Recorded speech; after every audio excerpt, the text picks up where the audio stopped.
Hello everyone and welcome back to your high level system designing course. In this video we are going to discuss things in way more detail than the previous one. और अगर आप ये course को continue कर रहे हो, previous videos आपने देख लिए और आप अब इस वीडियो पे आए हो, तो मैं ये मान के चलता हूँ कि हाई लेवल सिस्टम डिजाइनिंग आपको एक प्रीवियस अप्रोच जिससे पढ़ाई जाती रही है आज तक के जो बेस्ट आर्किटेक्चर्स है डायरेक्टली वो डिस्कस हो गए, आपको उस तरीके से नहीं पढ़नी. Rather you want to explore the subject of high level system design. You want to go in way more depth and build your own answers. कोई अगर बोलता है कि ये सही आंसर है तो आप उसको बोलो कि क्यों भाई, ये सही क्यों है. Why can't there be multiple correct answers? Why can't there be, multiple correct architectures? We are going to talk or we are going to build a thought in that direction because actually that is the way. If you see in IT, there is no particular format or there is no one particular way to get an answer. Actually, there are multiple ways to do everything from installation to calculations to getting the results, printing or giving out to user. There are multiple ways for each and every one of them, so why not for high level system designing? And in interviews, in real life scenarios and in each and every situation that we see for high level system designing, the thing is actually like that only, that there are multiple correct options, answers and architectures in high level system designing. We are in today's session going to talk about one such aspect, and when you are into high level system designing, the basic thing is that even before making any particular architecture, even before reaching out to a particular architecture, you should be able to break the architecture. आपको उसी architecture को तोड़ के अलग अलग parts में present करना आना चाहिए. Now in this video let me tell you one thing. So majorly I know मैं आप लोगों से हिंदी में ही बात करता हूँ, and in English also I'm trying to keep pretty easy terms right now, but with previous video there have been one feedback that I should try to continue this in English. This complete playlist, this is going to be in mind, in my mind at least, this is with the target for Hindi audience. Okay, those who are not comfortable learning in English. So if you are not comfortable to learn in English, you can pretty much go on with this playlist. And for the audience who are looking to learn high level system designing in English, they actually requested me to add some subtitles and all, but I don't believe that subtitles are that impactful as much as the vocal explanation can be. So I will be making for you guys a complete separate playlist specifically in English, and that will be coming out soon, but let's complete this playlist first. Post that I will be doing a separate playlist completely in English as well. Now talking about this playlist, एक बार इसको या इसके details को continue करते हैं. So guys, अगर आप high level system design की बात करते हो, प्रीवियस वीडियो में आपने देख लिया होगा कि किस तरह से आप एक वेबसाइट का पूरा फ्रंट एंड, पूरा बैक एंड, पूरा उसका डेटाबेस सब कुछ एक ही सिस्टम में डाल के आप रन कर सकते हो, और उसके कुछ नेगेटिव पॉइंट्स भी होते हैं. Majorly in terms of security it is like really bad, it is a hazard in terms of security. So what we are going to do in this video is that we are going to try and improvise the level of security by dividing our architecture into 3 systems or 3 high level designing components.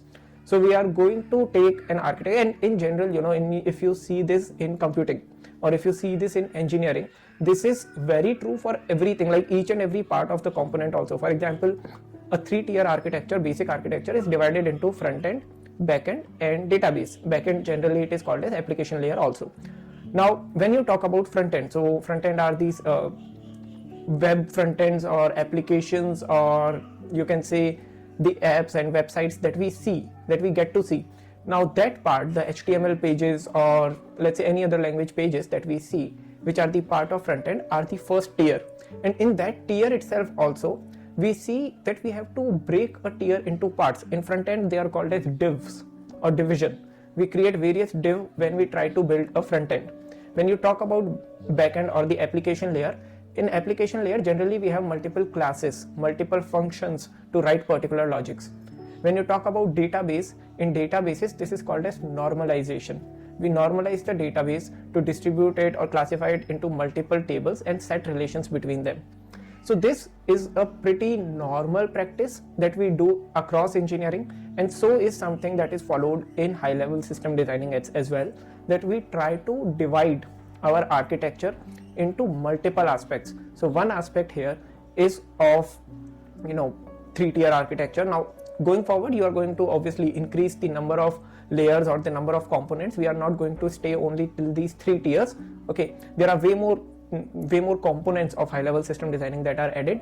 But when you talk about a 3-tier architecture, the first tier, as I said, is a front end, or where the users see your application, how it sees your application, and where it is deployed. So that is your first tier. Your second tier is going to be your application layer. Now here I can call these tiers as either tier or a layer. So first is the front end tier or the front end layer. Second here is the backend tier or the application layer. Now when I talk about application layer, this is different from what we have in network models or network layers and like OSI model and all. It is different from that. That is a different application layer that actually in networks you actually call front end as the application layer. This is not networking, this is high level system designing, and here you call this backend logic part as the application layer, wherein you try to put all the logics of your application. Okay, that is why it is also known as backend layer or the backend tier. After that comes the database part, wherein all the data is stored. So for all the users coming in, you have a front end where they can see the form or the web page and they can access or browse it. In backend of the browsing, whatever calculations are done to send the actual response to user, all these calculations, verifications, analysis, machine learning and everything is done in the backend layer. And also the interaction with the database like fetching and storing the data, it is done in the backend layer. And behind this backend where the actual data is stored, the data is stored in a database. Okay, so for that storage and retrieval purpose we have a database. तो अब जब ये तीनों layers अपनी अपनी place पे set है, so what we are going to do now is that I'll be obviously sharing a whiteboard, as you guys know how this complete pattern follows. I'll be sharing you guys a whiteboard and I'll be drawing all of these parts in detail and how they communicate. Still, I'm again repeating that this is not an optimized architecture. What we are trying to do in today's video is just that we are trying to optimize what we had in the previous video. Doesn't mean that it cannot be further optimized. It can be and it will be. In upcoming videos you are going to see that how we even optimized from a 3-tier architecture to literally like you can't even count the number of tiers that we have in upcoming architectures. But I'll say this is a good start. This is build of the basics, and this is something which is very much required. Like when you have a high level system designing problem at the first place, just try to divide the problems into parts, and once you have it divided into parts, try to see how can you optimize each part. So how to do it, let's quickly get started with the whiteboard. I guess that will be a better way to understand how to divide the things.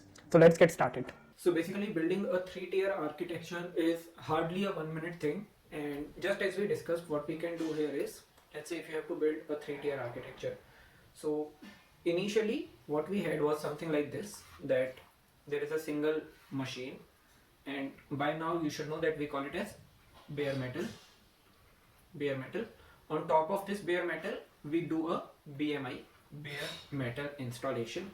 Whenever we purchase a machine or whenever we buy any hardware, okay, so it has some cost. Bare metal has some cost associated to it, and usually when we try to do this single tier architecture wherein everything is running inside a single system, it is cost friendly. This type of setup is cost friendly.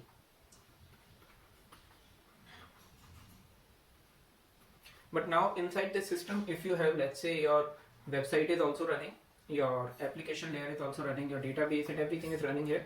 In this case, what's going to happen is you have a massive issue in terms of both security and scaling.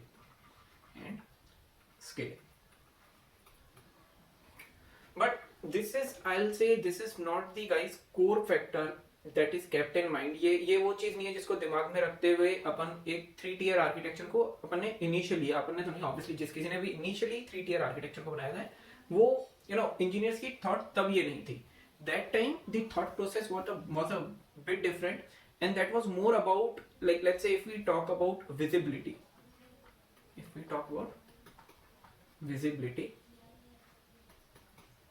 that who should be able to see a particular thing, किसको कितनी और क्या चीज दिखनी चाहिए. Okay, जो concerned है किसी चीज से, obviously उसको सिर्फ उतना ही दिखे, that should be more than enough. And for this what we have to do is, first of all, we have to classify our application based on visibility. So here what you can do is, let's say you have a complete application. You have a complete application. Obviously it is having front end, back end, other features that are, some machine learning algorithms, other algorithms. There is database, there is a big data set. So there are things like this. Okay, currently I'm trying to make this pretty simple. Okay, and for this, let's just try to divide it into 3 parts. Or at that time also, it was basically divided, this whole application was divided into 3 parts based on visibility. So based on visibility, what does it mean? Who should be able to see what? For example, if you are a user, okay, first of all, what all type of viewers are there who might need to look at your system or the output or inputs of your system? One is user. Another one is going to be developers. Third can be your CTOs and company level management. Fourth can be your data managers or data admins, the complete data people. Okay, so these are the major, major people who kind of look at all the organizational data, the pipeline, the flow, the inputs and outputs. Now, inside, like among them also, we have to divide till certain levels. For example, a user who is just using the application should not be concerned about what is the core flow that is running in the background, how is the application logic designed. They are more concerned about the end result, and that is why their tier was classified as tier 1 or the front end tier. For going to second tier, we might need to look at the another use case. So first use case is that we should be able to view the end website or application or the end product, and we should be able to use it. That is a user perspective. And this user is going to just talk to front end, has no concerns with what is there in the backend or database. Okay, after this, when you are done with it, okay, that one level of viewership is to my user, that my user should be able to view this, and he is not concerned about other parts. So let us separate other parts. Whatever other parts are there, let us separate and let's think about them separately. And when you think about other parts separately, there are 2 major things that we have. One is complete code logic.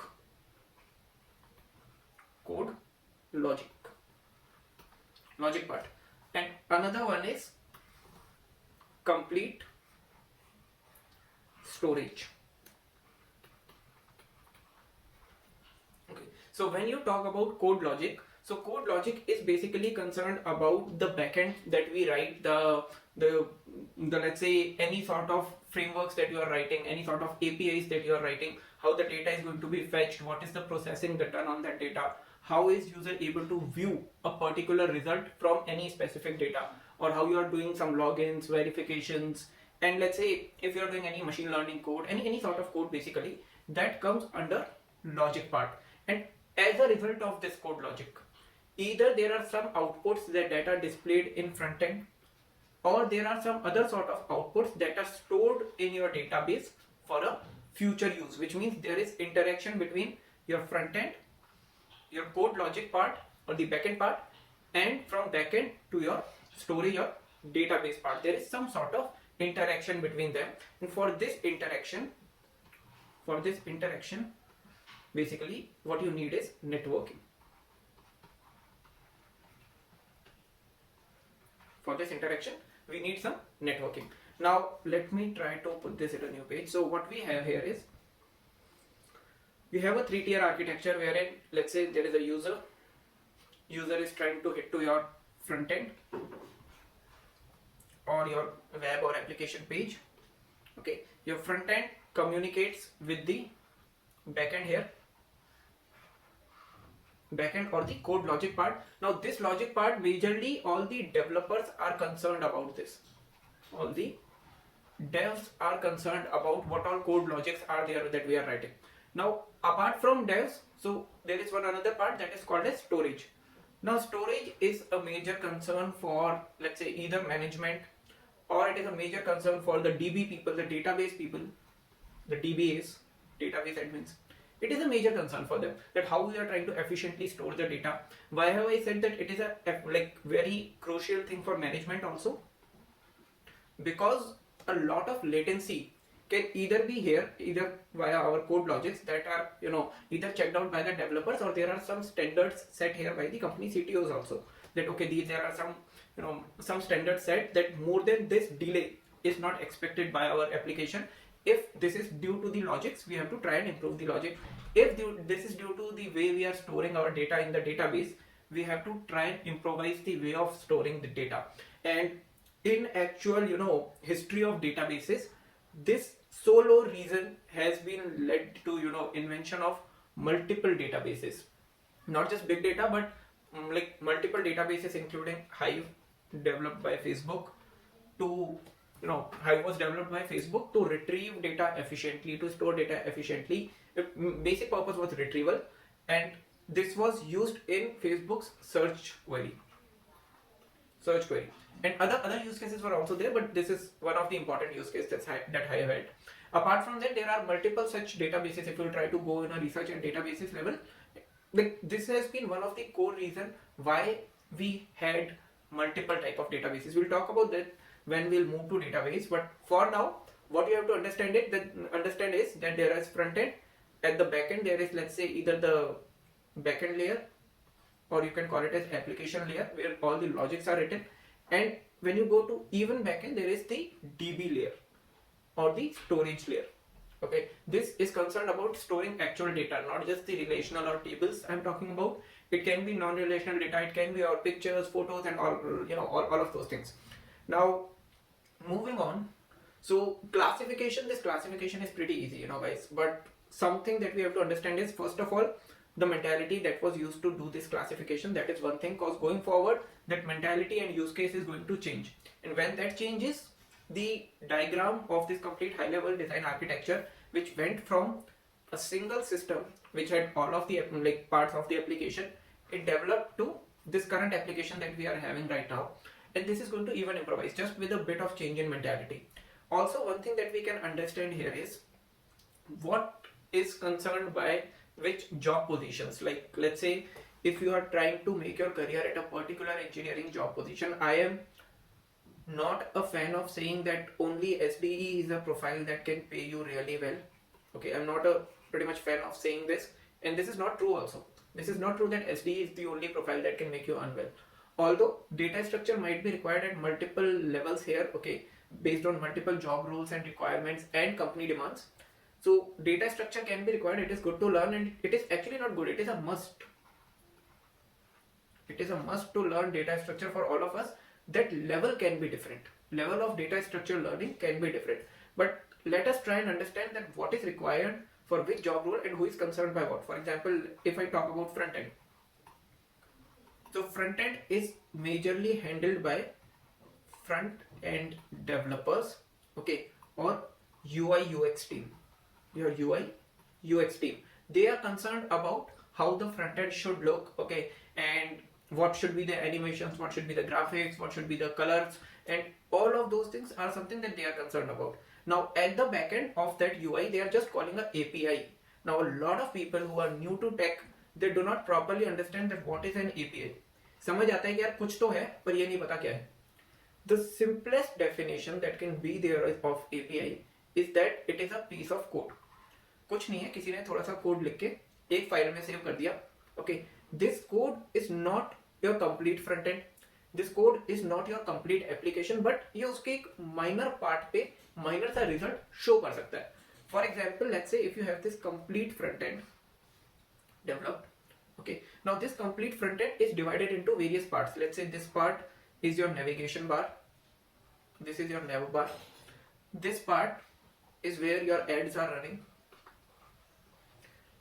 And let's say this is a product selling website. So this part gives you all the welcome message and notifications that you are having. And this part is somewhere your ML algorithms are running to show you that what are the products based on your previous searches that you can buy. Now, if I have to just, let's say, get this part, okay, this is not my complete website. In itself, this is not a complete website. This is a part of my website. But this is not necessary for me to write this code with the rest of web page code. My other web page code and this code can be separate. What I can do is, from that web page code or from that web page, I can try to call this file. I can try to just, let's say this is this API code, and I can try to make a call to this API saying that return me all the results, fetch the values from database कि database से value लो और जो भी इस user के according specific values है try to return me. Same code I could have written in my web page also, but I chose to write it in a different file and there can be multiple reasons for this. One reason that I can see here is efficient management of your code, that whichever part is having bug, it is easy just to go in that file and check that one. एक तो ये चीज हो जाती है. If your code is not too big, you don't have to load a massive code file into user system in one go. आप code को parts में करके लोड कर सकते हो and loading becomes smooth and fast from a user perspective. So your UX also improves. UX means user experience also improves. Another one thing that I can see here is, let's say if someday you have to move this piece of code to some another piece of code, all you have to do is just change the file that you are pointing to and your complete backend logic is going to be changed. Likewise, there are multiple use cases, but these are some things that you can just that you can just find yourself comfortable with API after listening to. कि एक बार ये समझ गए तो हाँ इतना पता है कि आप API का काम क्या है, क्यों मैंने एक सेपरेट पीस ऑफ कोड लिख के मैं बार बार उसको बुला रहा हूँ. ठीक है, तो इस चीज के बाद अब आगे बढ़ते हैं थोड़ा सा. Let's say I have written a API which is the part of my backend. Now it is not just API, you can write complete web pages, complete codes, okay, complete logics behind, just in the backend. Now once you have this backend, these backend codes can interact with your database. These backend codes, not necessarily just API, but a complete big code also, these can interact with your database. And when they interact with your database, okay, obviously the sole reason here is either you have to read the values of your database, or you have to update them, or you have to delete. Majorly there are these three operations that we have to do: either read something from database or delete an entry if the user is being deleted, if the product is being unlisted, so on and so forth, or update the value, put it somewhere else, or put it in some other form, or change some existing values that is there. Okay, now these are the three tiers. First, user, like front end wala tier, it is mainly handled by your front end developers, your UI UX developers. API writing is majorly handled by SDEs, software development engineers. Some companies also call it as SWE, software engineers. Okay, or let's say, okay, there are other profiles, we'll talk about them just in some time. Let me explain DB first. And DB is very simple one. It is always handled by DBAs, database administrators. Okay, now when we have this kind of format, also there are, sometimes you can feel that there is some intervention in maintaining DB, database को maintain करने में थोड़ा बहुत role और किसका हो सकता है, that is ML engineers, machine learning engineers, because machine learning engineers just to optimize their machine learning algorithm अपने best version पे काम करें. What they might have a requirement is to do some changes in the way we are storing or retrieving, which means reading data from database. So इस चीज में कभी-कभी थोड़े से conflicts आते हैं. Machine learning engineers can also put their role in there. Now, when you have such kind of a format, let me move to our next page. What's happening is, again, three tiers. Front end, now I'm not going to write the names. By now, you should have by-hearted it already. That is what I'm hoping. Front end, network communication, back end, network communication, DB. Now, front end and back end, they are not just handled by front end engineers or UI UX developers. Back end is not just handled by SDEs or SWEs. And database is not only handled by DBAs or machine learning engineers. There are other profiles also that can interact with these things. For example, there is one profile called as full stack engineer. Full stack engineer. Now, full stack engineers are generally of two types, and majorly people, students at a student level, people in India, they are not knowing that full stack is also of two types. They are running behind just one type of full stack whose pay is not high. And I'm not a fan of that. What is it? I'll tell you. First of all, see, India में UI UX पे front end में इतना पैसा नहीं है. If you are hoping for that much money, it is not there. And ultimately, see, what is happening, the reality is people are running after front end only because they are scared of DSA, which is a core requirement for SDE or SWE or this machine learning related profiles. So cause that is a core requirement, people are more moving towards front end क्योंकि data structure नहीं हो पा रहा. Okay, ऐसा लगता है data structure के 1000, 2000, 1500 ये सब क्वेश्चन भी कर लिए, वो enough नहीं है. which is actually wrong. But when you have that sort of thoughts, then you start moving towards front end profile. अब फ्रंट एंड प्रोफाइल का प्रॉब्लम ये है कि यार इसमें पैसा नहीं है, तो अल्टीमेटली आप कहीं से ट्रेनिंग लेते हो, पूरा फ्रंट एंड सीखते हो, फिर आपको पता चलता है कि यार फ्रंट एंड में काम तो कर रहा हूँ पर पैसा मिल रहा है 5 लाख 6 लाख 7 लाख। एंड इससे किसी भी बड़ी सिटी में आपका अच्छे से काम नहीं चल पा रहा, because obviously in India this is very common that we guys are facing. I guess like मैं खुद के एक्सपीरियंस से भी ये चीज बोल सकता हूँ, being from a lower middle class family, I have seen this in my family too, and luckily I have overcome the situations, but things can be hard. होता क्या है, there are student loans, there are family responsibilities, we have to support our families as well. There are situations when we have to live according to the society also, which means that if you are in a good company but cause you are in a front end profile, your pay is bit less, and when that is happening you might not be able to do that many expenses as much as others are doing, and that is where you start feeling underconfident among them. हो जाता है यार, जब आसपास वाले एक अलग level का लाइफस्टाइल है उनका और अपना अलग है, तो थोड़ा सा होता है, and this is pretty normal, so let's admit this. And for these kind of problems people tend to then move to like पहले जो पूरा सीखा, जो पैसे दिए थे सब बर्बाद, पूरा पैसा बर्बाद, और उसके बाद सेम जा रहे हैं SDE प्रोफाइल्स में, SUE प्रोफाइल्स में. Okay, now those SUE profiles that can pay good, or SDE profiles that can pay good, now for them again they have to do DSA, तो यार पहले ही पढ़ लेते. But again what I can say is there are multiple profiles, not just front end, but if you talk about apart from front end, so there are SUEs, SDEs, database related or machine learning related profiles which are highly in demand, artificial intelligence and analysis related profiles which are highly in demand, DevOps and cloud related roles which pays massively, as good as SDEs, both in terms of work respect and in terms of payment. You'll be amazing if you are working in DevOps and cloud related roles. We'll talk about them not now but going forward, but that is also a part. Now who can be here, like obviously apart from front end and UI UX people, there are two types of full stack that we were talking about. One is FEFS, which is front end full stack, which means your job role is so that you will be supposed to design the front end as well as write some backend logics for the same. Another role that is classified here by some companies nowadays is MTS, member of technical staff. Basically MTS is a person who is not as much valued as an SDE, and that is why, like, cause SDEs का value थोड़ा ज़्यादा है, they are specifically told what they have to do at the time of joining itself, and more or less they are working in the same domain. MTS के साथ क्या है, कभी आपको फ्रंट एंड का काम दे दिया तो कभी आपको बैक एंड का दे दिया, थोड़ा सा खिलाते रहते हैं बीच बीच में, so वो वाला सीन है.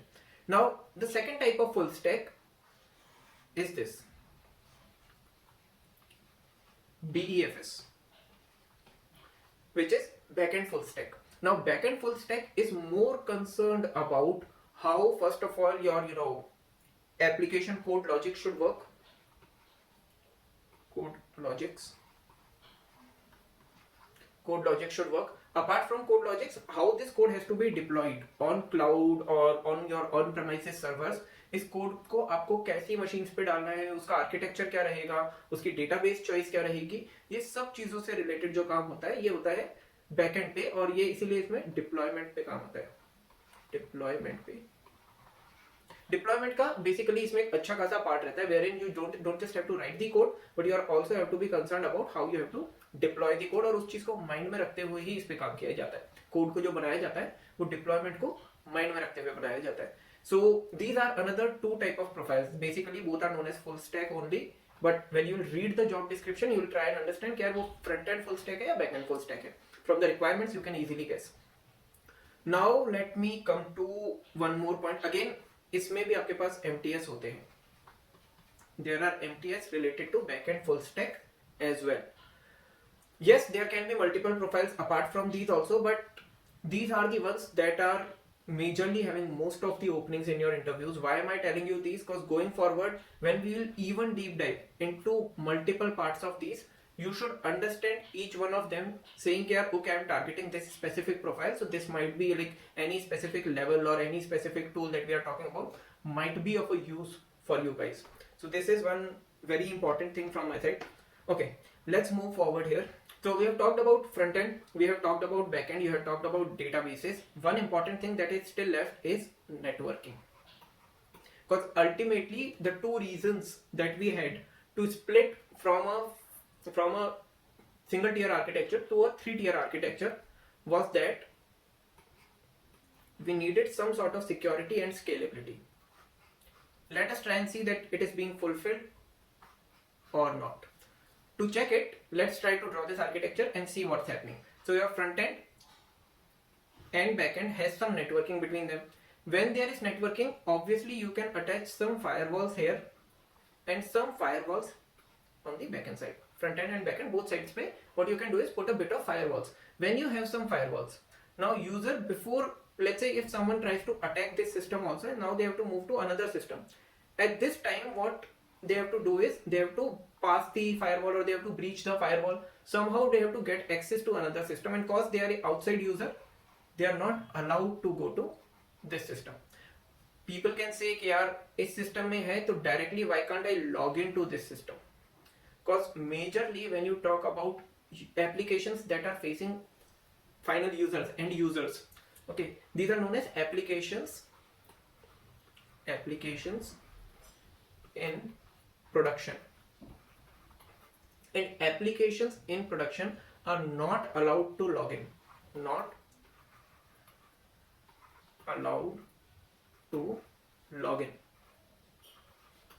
Which means अब मैं इस सिस्टम में जाके लॉगिन तो नहीं कर सकता. मैंने भले ही सिस्टम का पूरा डेटा देख लिया, इसमें क्या क्या है मेरे को पता है, बट मैं क्योंकि इसमें लॉगिन नहीं कर सकता, तो मैं इस सिस्टम के अंदर बैठ के और किसी और सिस्टम में लॉगिन कर लूँ, ये भी पॉसिबिलिटी नहीं है. Okay, now what you have to do is ultimately you can just get the data, but this data is seen into your own system. Now from this system again you have to go to this system, which is the backend system, which means again somehow you have to find the backend IP. Even if you find the IP, you have to find out the network rules, network policies, you have to breach that network, you have to breach the firewall. And if I'm not allowing some external IP apart from my own IPs, and I know for some of you I might be going too technical, but just try and understand this, that there is a section in, let's say, my cloud or in my local servers wherein I can restrict क्या मेरे systems को ये IP से एक particular IP range से second particular IP range के बीच में ही सारी IPs मिलेगी. और अगर मैं अलाउ करता हूँ कि मेरे सिस्टम पे कोई भी आ रहा है तो उसी IPs में से या उसी IP रेंज से आए, ओके, और किसी IP से ना आए, जिसको बोलते हैं सबनेटिंग. अगर मैं किसी पर्टिकुलर सबनेट को अलाउ कर रहा हूँ, ओके, सो ये external person who is there cannot enter my network. ये कैसे होता है, IPs क्या है, ओके, IPs की डिटेल क्या है, आगे अपन इसके बारे में बात करने वाले. अभी जस्ट एक एग्जांपल दे रहा हूँ कि फायरवॉल्स अपन को यहाँ पे कैसे प्रोटेक्ट करिए. Similarly they are protecting your database as well. Okay, now this is one thing. Second thing that we needed from distributing this architecture was scalability, which is still not solved. Scalability वो issue है जो अपना अभी तक solve नहीं हुआ है. इसके बारे में अपन आगे बात करने वाले हैं कि कैसे सॉल्व होता है. हालांकि कुछ हद तक आपका ये आर्किटेक्चर जो है ये बेटर हो गया है. Somewhat you can say this architecture is bit more reliable.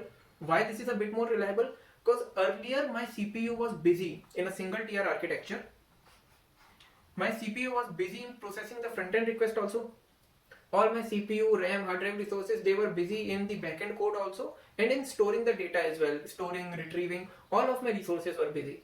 Currently my resources are just trying to, like in this system, they are just trying to address front end. For backend, they do a network call and every processing, every level of processing is happening here, which means you have a separate set of computer which is just there to do all the processing. Again, because we have separate set of computers, cost is going to be a bit high.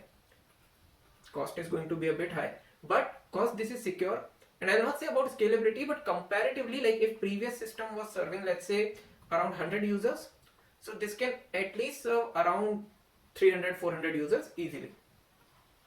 Okay, now similar is the thing with database. Okay, now when we move forward, when we try to put scalability, there are other features apart from scalability too in the upcoming videos that we are going to talk about.